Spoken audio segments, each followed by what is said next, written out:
There are a number of different paddles and oar shapes within the world of boating, especially in the Adirondacks.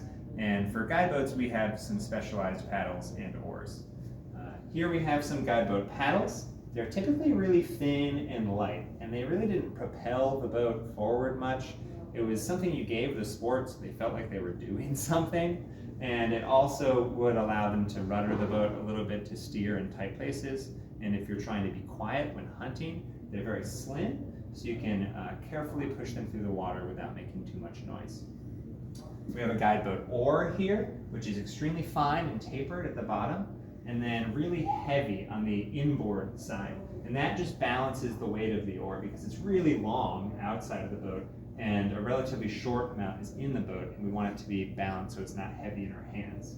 It also has the oar lock that's pinned, and it stays on the oar. So you can't scull this oar, it's always perpendicular to the water.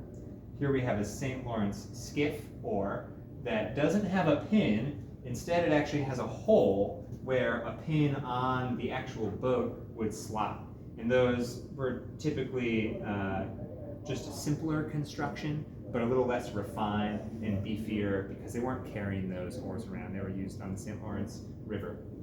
We have a typical spooned oar here, which is a little more common with work boats. And you can see it has a leather, and an oar lock in the boat would sit, and you could scull that oar and turn it parallel to the water and then perpendicular so you had less wind resistance while rowing.